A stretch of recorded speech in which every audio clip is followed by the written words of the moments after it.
নমস্কার, কলিজ কিচেনে সবাইকে স্বাগত জানিয়ে শীতের একটা রেসিপি বানাচ্ছি। শীত চলে যাচ্ছে, এই সবজি তো আর পাওয়া যাবে না। শিম আর আলু দিয়ে শস্য বাটা দিয়ে একটা চচ্চড়ির রেসিপি। এর জন্য এখানে কিছু শিম নিয়েছি আমি। শিমগুলোর মধ্যে বিচিও হয়ে গেছে, অনেক পোকাও থাকে এখন শিমের মধ্যে, তাই কয়েকটা শিম আস্ত রেখেছি, কয়েকটা অর্ধেক করে কেটে দিয়েছি। আর একটা বড় সাইজের আলু লম্বা লম্বা করে চিকন চিকন করে কেটে নিয়েছি। আর নিয়েছি এখানে শস্য পেস্ট। এখানে শস্য পেস্টটা আমি আধা ঘন্টা আগে শস্য আর কাঁচা লঙ্কা ভিজিয়ে রেখে মিক্সিতে পেস্ট করে নিয়েছি। চিনেবাদাম পেস্ট, চিনেবাদামটা ফ্রাই করে মিক্সিতে পেস্ট করে নিয়েছি। সামান্য ধনেপাতা। এদিকে গ্যাস জ্বালিয়ে কড়াইটা বসিয়ে দিয়েছি। এর মধ্যে দিয়ে দিলাম 2 চামচের মতো সরষের তেল। যেহেতু এটা চচ্চড়া রেসিপি, সরষের তেলই ভালো হয়।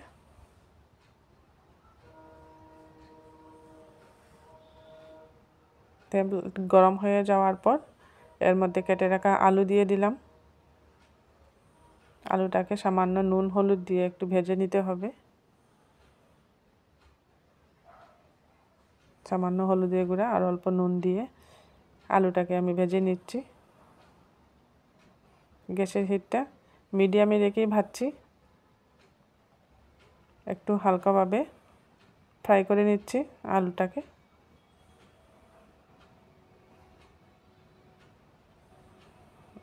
এইভাবে নাড়িয়ে আলুটাকে ভেজে নিচ্ছি।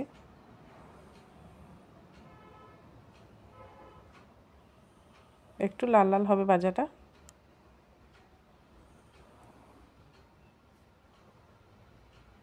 আবার একবার নাড়িয়ে দিচ্ছে, নিজে লেগে যাচ্ছে একটু একটু, যেহেতু হিটটা বেশি আছে গ্যাসের। মিডিয়ামে রেখেই আমি ভাজছি। আলুটা নরম হবে না, কিন্তু একটু ভাজা ভাজা হয়ে যাবে, এর জন্য।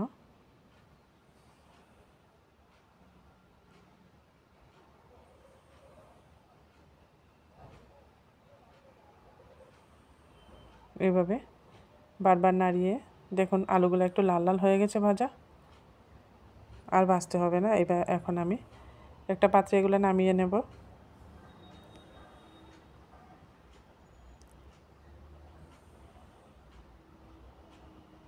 আলু একটু ভেজে দিলে খেতে ভালো হয় চচ্চড়ার মধ্যে।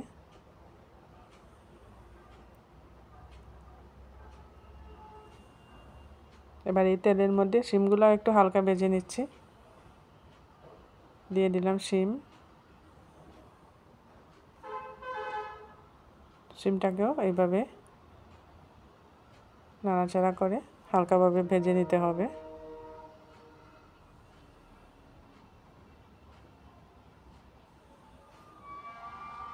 এর মধ্যেও সামান্য লবণ দিয়ে দিলাম।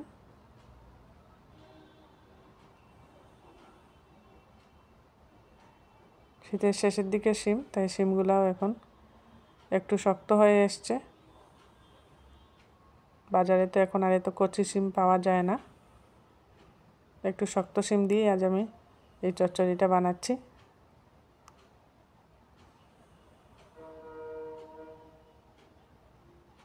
এগুলো হালকা ভেজে নিয়েছি। এটাও আমি একটা পাত্রে এখন উঠিয়ে নিচ্ছি।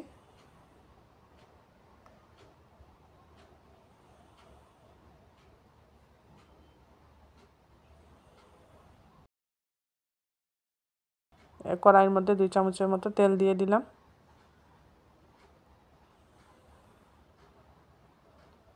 তেল গরম হয়ে যাওয়ার পর কালো জিরে ফোড়ন দিচ্ছি এর মধ্যে। আর দেবো একটা শুকনো লঙ্কা। এই কালো জিরে আর শুকনো লঙ্কাটা একটু ভাজা ভাজা হয়ে যাওয়ার পর বাকি সবজিগুলো দেবো আমি। একটু ভাজা ভাজা করে নিলাম কালো জিরে। এবার ভেজে রাখা শিম আর আলু ফোড়নের মধ্যে দিয়ে দিলাম।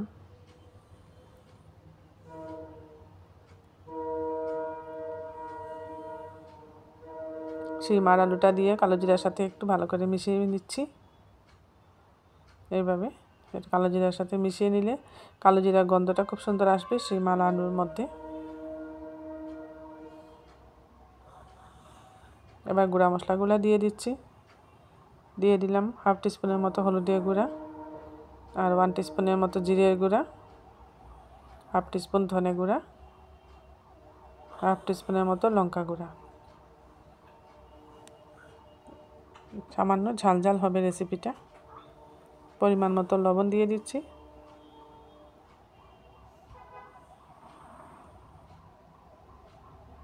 এবার সবজিটাকে ভালো করে কষিয়ে নিতে হবে সব মশলার সাথে।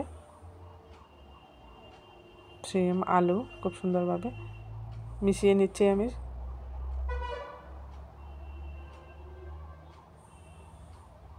এইভাবে কিছুক্ষণ মশলার সাথে কষাতে হবে শিম আলুটাকে।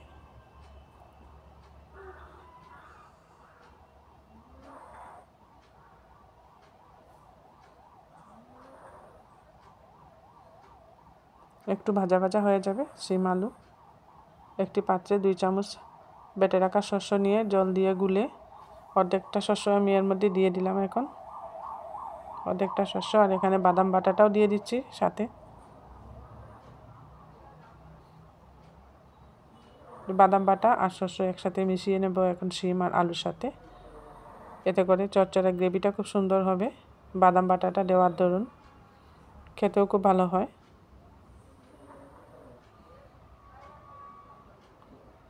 অনেকের শস্য খেলে পরে গ্যাস হয়, তাই শস্য না দিয়ে শুধু বাদাম বাটা দিয়েও চচ্চড়া বানাতে পারেন।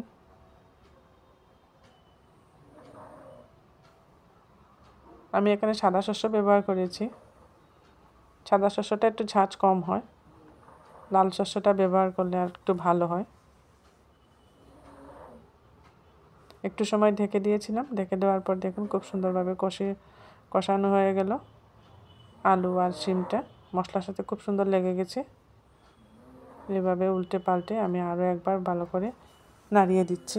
শিম আলু আর এই মশলাটা, বাদাম বাটা শস্য বাটা খুব সুন্দর সবজির সাথে লেগে গেছে।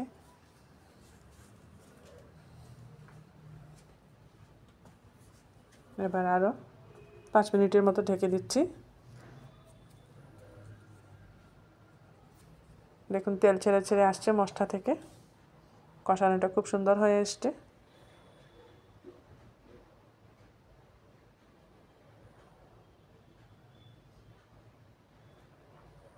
এইভাবে কষিয়ে চচ্চড়াটা বানালে খেতে খুব ভালো হয়। খুব সুন্দর কষা হয়েছে।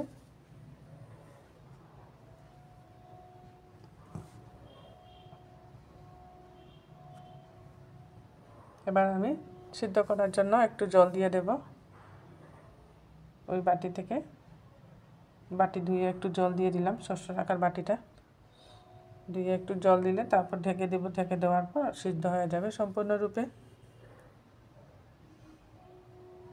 শিম আর আলু আস্তে আস্তে রাখা, দেখতেও ভালো লাগে, খেতেও ভালো হয়।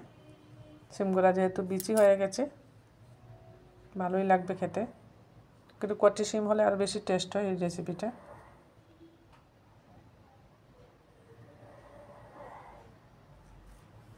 এইভাবে একটু ঝোল দিয়ে নাড়িয়ে চাড়িয়ে এখন আমি 10 মিনিটের মতো ঢেকে দেব।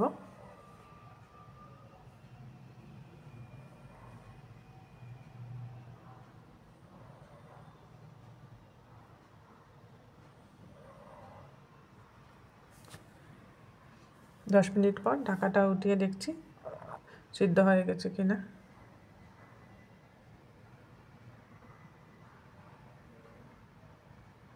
ঝোলটাও একটু শুকিয়ে এসছে।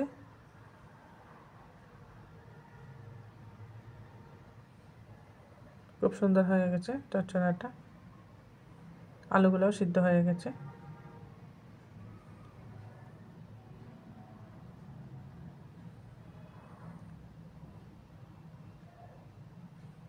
এইভাবে আমার মতো করে শিম আলু দিয়ে চচ্চড়া আপনারা বানিয়ে খেতে পারেন। ভালো লাগলে অবশ্যই বানিয়ে খাবেন, কমেন্টে জানাবেন কীরকম হলো। নামানোর আগে সামান্য একটু চিনি দিয়ে দিলাম। চিনি দিলে স্বাদটা ঠিকঠাক হবে, লবণটাও অ্যাডজাস্ট হয়ে যাবে চিনির সাথে।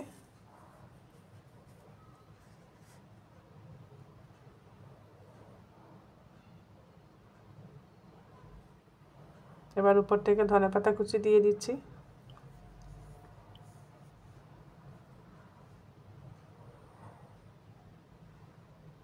তৈরি হয়ে গেল শস্য বাটা দিয়ে শিম আলুর চচ্চড়ি রেসিপি। শীতের শেষের দিকে এটা আজ আমি বানিয়েছি গরম ভাতের সাথে, খেতে খুবই ভালো হয়।